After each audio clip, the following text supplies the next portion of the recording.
I really like the quote that's on your website, right?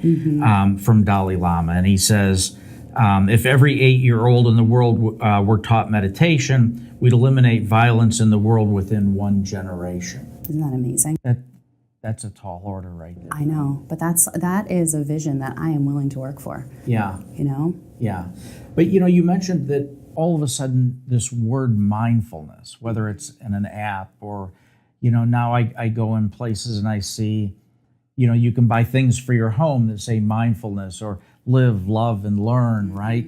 It kind of all wraps around that. I mean, how did this all of a sudden kind of percolate up? Did we just begin to realize as a society that with all of these pressures on us and all of this data and consumption of content and all this noise around us, that we just needed to do something? I mean, I think so. There is a quote that says that if you can't find 20 minutes to meditate, you really need 2 hours.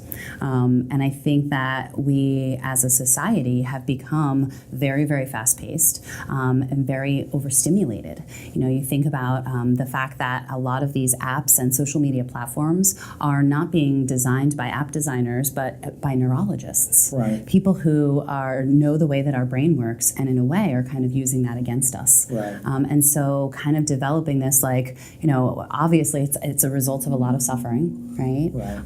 And I think that it's also people who are challenging that, is there a better way? And I don't think that it's by surprise that some of the most successful, happy people are meditating at this point. I think that they too have kind of reached that point of enlightenment of a way to be in a bit more of a compassionate and more relaxed state. Yeah. But meditation, if I think back, I had an uncle who meditated, and this is going way back. Mm-hmm. It can be, from somebody that doesn't know about meditation or hasn't practiced it, from the outside looking in, it can be a little intimidating, right? You sit there and, you sit in a certain position, and then you have, a mantra that, that you begin to think about, and you go, gosh, where do I start? This seems awfully complicated. And if I do it wrong, can it go sideways on me? Right. So, you bring up a lot of good points, and those are, I feel like, a lot of misperceptions that people have. Yeah. They say that there's actually more types of meditations out there than there are people to meditate. So there really is no right or wrong way to do it. And it's a matter of, as I always encourage people, to play around with it and see what you like best, or see what brings you closer to aligning to your goals.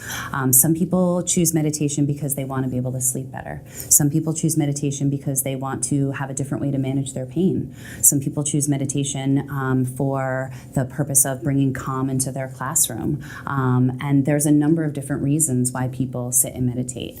And again, when we think about the idea of meditation, I practice mindfulness meditation, which again is recognizing and giving ourselves time to still our bodies so that we can then try to bring our minds to stillness. Not in the sense of stopping thoughts, but in the sense of being able to be a watcher of what's going on, and noticing what's going on inside of us. What is it like to be us right now in this moment, in this present moment? In the present moment is the only place that we can experience joy and happiness, and it's the only place that learning can take place as well. So what happens as we sit, right, because we're not used to sitting and quote unquote doing nothing, right? It can be very uncomfortable, and we can have a lot of things that come up, a lot of resistance, a lot of obstacles to that. We can recognize like pain and discomfort that we have, our leg falling asleep, I don't like this, and that is our human experience to seek out comfort. And then as time goes on, we start to notice, that our brain starts to kind of, it's not particularly impressed by the fact that we're trying to meditate, and so it starts pumping thought, because that's what it does, right? And so in mindfulness, we train ourselves to recognize what's going on and maybe explore it with a little bit of curiosity, and then come back to your single point of focus. And it's in that training, in that returning to your single point of focus again and again and again and again, is where the benefits from a mindfulness practice come from.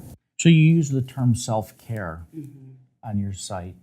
So and we probably have hit on it in the conversation, the different components. But if you were to kind of put a bow around self-care and say, this is what it is and how it pertains to mindfulness, what would that be? Well, it's just like we exercise our bodies, right? Physical education is good for our bodies, just like we practice hygiene for the rest of ourselves as well. Mindfulness I refer to as flossing your brain, right? It's an exercise that you are strengthening your brain. There's been so much research in terms of growth mindset and how we can actually exercise and strengthen our brain and change our brain from changing our mindset. And the same is true about mindfulness as well. The neuroscience that supports the benefits of mindfulness are really exciting in the sense that not only are we creating new neural pathways where what fires together wires together. So take the example of, I'm sitting, and as I'm sitting, a lot of anxiety is coming up for me because I'm excited about coming here today, right? And so I'm sitting in stillness and I'm recognizing it and I'm feeling it, and I recognize it's in my stomach and it's this really intense emotion and feeling and energy, but I am changing the way that my body responds because I'm not allowing myself to clench my hands and clench my shoulder and do that thing with my mouth that I always do, right? Yep. And instead, I am creating a new neural pathway by sitting and just breathing and returning back to my breath. So that is a really exciting advancement. Not to mention the fact of the amount of research that's gone into how it physically shrinks the amygdala in our brain, which is our body's kind of alarm system that is like the one that's like, oh my gosh, we gotta be safe, be careful, this is crazy, you're not going to college, you just ruined your life, those are irrational things. It shrinks that part of our brain. It also strengthens and grows the hippocampus, which is our ability to remember things, and so it improves our memory and focus. And it also it grows our prefrontal cortex, which is that part of our human brain that no other animal has except for us as humans, that allows us to make rational decisions, that allows us to have relationships with people, that allows us to have emotions and thoughtful thoughts. And so not only does it make that area bigger, but those neural pathways now also prevent us a little bit more regularly with practice from flipping our lid. And that's something I talk about often with students using this hand model. When we flip our lid and now our reptilian brain is speaking. And that's the one that's, causing us to run around like a chicken with our head cut off or start to feel those feelings of stress and pressure, Why do we think that some people are just, if you look at two individuals and you look at one and they always seem to be happy and they don't let things just kind of roll off their shoulder and the glass is always half full. And then, I have other people that I know that the slightest little thing happens and the world is coming to an end, and they let their emotions and their thoughts run directly to the worst possible scenario that could ever happen. Is that so that when that doesn't happen, they're not, disappointed, or why do? I think it goes back to what it's like to be humans. If you think about, our ancestors as cavemen, right? Their brain at that time was specifically designated to keep them safe and out of harm's way, and to avoid being eaten by the mountain lion. And unfortunately, or fortunately, we still possess that part of our brain as human beings. But unfortunately, there's no mountain lions that are roaming the prairies, and those aren't the perceived stressors. Right. And so in today's day and age, there are new stressors that kind of trip up that alarm system in our brain. And again, going back to what you had said, why are there some people who are like this? I think that it really comes down to what we practice grows stronger, right? And so if that's the way that we have trained our body and our brain and our emotional state to react in those situations, then that's what's going to happen again and again and again and again. Yeah. And therefore, the same can be true about the opposite. If we train our brain to take a moment to breathe, to relax, to kind of, take a minute to just kind of see, is this really what's happening? Is this true? One of the other greatest things for me as a gift of meditation has been to recognize that thoughts are just thoughts. Yeah. And they are not true in any way, shape, or form necessarily. And a perfect example of this, I think, at times when I struggle falling asleep at night, right? And I'm laying there and my mind is going, and I think I have these amazing brainstorm ideas, right? Yep. Well, what happens if you don't write them down? Do you remember them in the morning? chances are, you know, yeah. they're gone. Seemed good at the time, They right? do, right? I was going to light the world on fire, and I can't remember what it was when I woke up. Yeah. So they really are just thoughts, right? Yeah. And to know that we are going to have those thoughts. We actually have 3 brains in our body. This is something that I learned. You know, we have the brain that is our mind. Yeah. We also have a brain that surrounds our heart and our lungs, and we have a brain that surrounds our stomach. Yeah. And so as they remind us, you know, brains do what they're supposed to do. You know, this one pumps thoughts, and this one pumps blood, and it pumps, you know, oxygen, and this one pumps digestive juices. Yeah. And so it's just kind of recognizing they're just doing their job. It's my decision as how I to respond to that, or how I kind of wear them, if you will.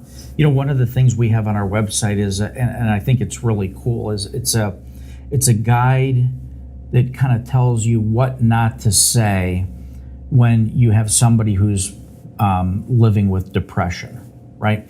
And of course, one of the things you don't ever say is, look, life isn't that bad. Pick yourself up by the bootstraps and let's move on, right? That's not what you want to say. Mm-hmm. In the mindfulness category, are there things like that, or tools that you have on your website, or things that you've learned throughout your journey that, you know, if you see this, you never want to say that, or if you see this, the best thing to say to help promote a path to healing is to say this. Right.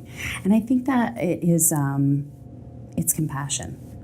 I think that to know that to be humans, the human experience is suffering. And all of us, you know, you've heard the quote before, you know, not to judge others, that everyone's fighting a difficult battle, right? Right, yeah. And I think that it's, first of all, when you're talking about caregivers, when you're talking about people who are facing, you know, lifetime illnesses and diseases and possibly death, you know, everyone's entitled to their emotions and their feelings. But it's really hard to watch people suffer, right? And I'm one of those kind of empathetic people who I feel like I feel that, I pick up on that. Right. And sometimes it's not saying anything. Yeah. And just being there.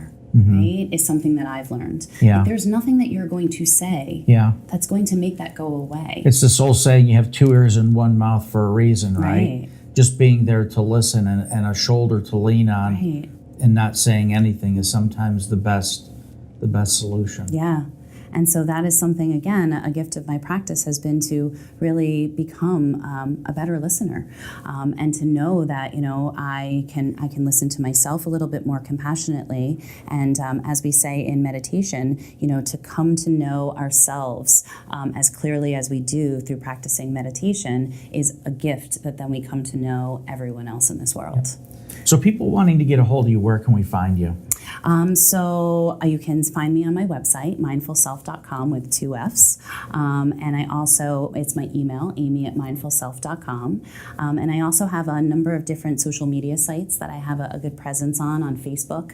I have an Infusing Mindfulness group, which is for a lot of different parents and educators, where I share a number of different resources and great things that are out there that can be done, as well as Twitter and Instagram and all of that type of stuff as well. So let's go back to the person that's sitting there and saying, okay, you know, a lot of what I heard today I can really relate to: the pressures, the stress, the anxiety, you know, the working so hard and the tightness in the shoulders, and then, you know, I'm not physically in great shape. What if you could just say one thing on where they should start? I mean, what is the first step in the journey? The first step in my journey was to start using an app called Insight Timer. And I am a huge advocate of it. 1, because it's free, and it's always free. And 2, because of the fact that it has something for everyone. It is used around the world, and it's actually really cool when you sit and meditate. It actually will show you where the rest of the thousands of meditators are that you're meditating with at that moment, no matter what time of day it is. And it also offers a number of guided meditations, thousands and thousands of free meditation scripts. And it's so cool because it allows you to refine your search. So it'll say, it categorizes them into stress reduction, sleep aids, helping with managing, anxiety. It also has like a teen section and a children's section of meditations. And then once you click on whichever type of category you're looking for, it then also will say, well, how long do you have? 0 to 5 minutes, 5 to 10 minutes, 15 to 20 minutes. That was exactly what I wanted forth. to ask about timing of this. Yeah. And then it's really a matter of playing around with it. I mean, I know my husband loves to listen to guided meditations at nighttime before he goes to sleep. I know that I love to use Insight Timer and listen to use the timer where I can time my sitting, and you can pick your background noise and that type of stuff for 15 to 20 minutes each morning. But then I love to listen to a guided meditation, especially when I'm changing gears, right? When I'm ending my workday and getting ready to put on my mom hat. So it's a matter of really kind of playing around with what works best for you. I also, share my story about how I used to think that if I could just get this one more thing done, then I could treat myself to go and meditate, right? It was like, I just need to finish up lunches and then I'll go meditate. Yeah. And what I came to realize is that if I actually take the time to sit and meditate before I do those things, not only do I have this, sense of enjoyment and relaxation, but I'm also so much more efficient where I'm not just getting that task done, I can get a lot more things done by taking that 5 minutes or whatever to reset myself. Yeah. So it really is something that you have to kind of dabble with and just kind of experiment with. I started sitting each day for 5 days for a week, or 5 minutes for a week. And then the second week I challenged myself to go up to 10 minutes. And I think I stayed at 10 minutes for a good amount of time before I was ready to go up to 15 minutes. And so you really just kind of have to judge it for yourself and see what works best. But that's the great thing about it, is that you don't need any special clothes. You don't need to go any place special to do it. It doesn't cost a lot of money. And it really is, for me, the gift that keeps on giving, because it allows me to not only feel good and feel better myself in managing my own human experiences, but to then have some compassion for everyone else who's managing those human experiences too. So what's the next step for your company? Where do you see, what's the next step in your journey as an entrepreneur? You're always thinking about the people that use your services, the people that read your articles or attend your classes? So I feel like I've spent the last couple of years throwing a lot of stuff at the wall and seeing what sticks, right? And so at this point, I am really focusing on working in schools and providing teachers with professional development training in both half-day workshops and full-day workshops. And with those, there's some add-ons for the family informational mindfulness nights, as well as working with small groups and individual coaching that I can provide as well. I've also have the opportunities to sometimes work with schools and come in and work at their faculty meetings, or just, their hour-long after-school trainings and things like that. So there's a number of different ways that I can help support educators and students. I actually just Google FaceTimed with an AP class, behavioral psychology class. That was my first time getting to do that. So that was really cool too. From the comforts of my own home in my pajamas, but don't tell them. But I also am really excited because I've now I've been dabbling in the idea of how to make it more sustainable, but also more accessible. Because I think that the reason we all need mindfulness so much is because we're so busy. And because we're so busy, those are the things that prevent us from sometimes leaving our house or gathering up our kids and going to these classes. Yeah. And so a new endeavor for me is I've actually decided to start making some mindfulness kits that I can start to market and sell for people who want to bring mindfulness into their home and be able to do it on their own time and their own schedule, with supporting documents and lessons and suggestions and resources that they have right there so that they can kind of explore it a little bit. So I'm starting with my mind jar kits, and that's something that I'm working very hard on at this point. So I get a kit in the mail from you and I open it up, and what can I expect? You can expect that they'll be theme-based, so whether it's looking to include some starting a home mindfulness or a family mindfulness practice, as well as instilling gratitude and thankfulness and all of those types of wonderful things, as well as dealing with difficult emotions. And so within that kit, you would receive the resources. I offer 2 different kits. One if you want to make your own, and I provide you with the resources to be able to do that and the ingredients, and then one that's already pre-made. If you're like, I don't, I just want it done, right? And I want to be able to use it. And then in there's a suggested kind of, overview and a little bit of background information. And then there's literally, the lesson plans that go along with it, or the guidance with the resources and everything that you need in order to do that. Whether you have 5 minutes, whether you have 10 minutes, whether you have 30 minutes, whether you have 3 minutes, there's activities that can be support that. One of the things I'm interested in your opinion on is, where did we lose our way? I think I talk to people that are my age or older, and they say to me, well, when I was raised, my parents taught me to say please and thank you and have respect for your elders. And, if you think back and you look over time as we've moved on, where did we lose this? Is it just because, there's just so much out there to consume now, and I didn't grow up with a cell phones weren't invented when I was in high school. Right now, I walk into a high school, and if you don't have a smartphone, you're in the minority. Right. So is it because we're so connected and so much content and volume and information overload coming at us, and then the pressures of keeping up with everybody else? Is it all of those things, or is there one or two things that you can kind of point to as you think back? I agree. I definitely I forget what they call my generation, because I was born in 1978. So they say that we are the only generation.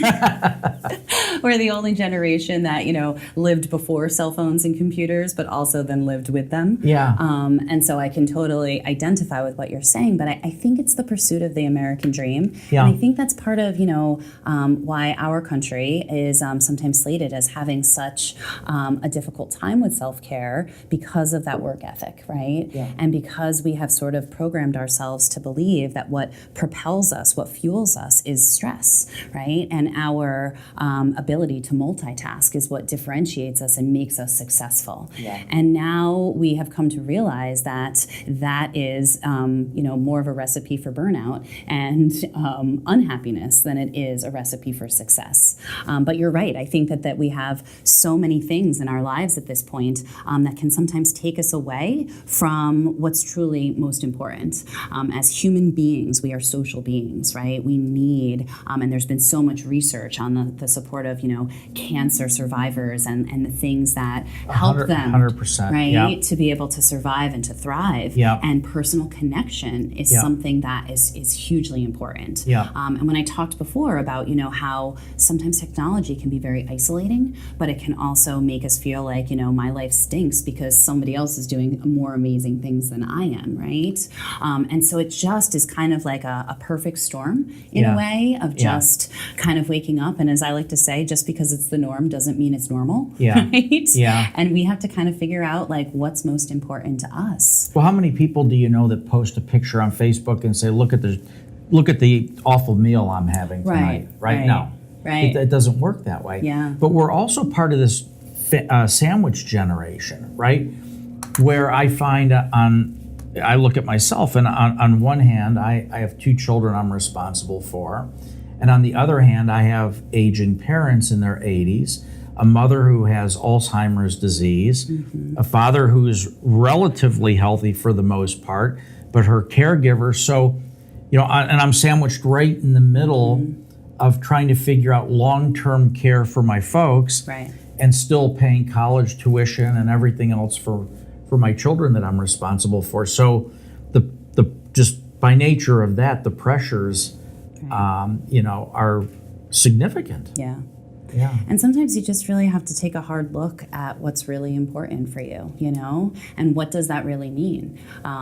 It's important for me to be able to raise my children and to be a present parent to them. I want to be able to, be able to give them things that maybe I didn't have, but in the same sense, I also want to be able to give them a place where they feel comfortable and that they feel safe and that they feel loved. And it doesn't really take money to do that. That's That's right. You know, That's right. and the same thing for my dad as well, and for dealing in the same situation of looking at, you know, aging parents and how do we kind of handle that situation, and really kind of helping to support them that, you know, accepting the new normal for themselves and kind of, you know, aging gracefully in that sense of, you know, like what is it that's, you know, your biggest complaints and what can we do about that, and also realizing that, you know, there is some level of change that can also only be caused from suffering, right? Yeah.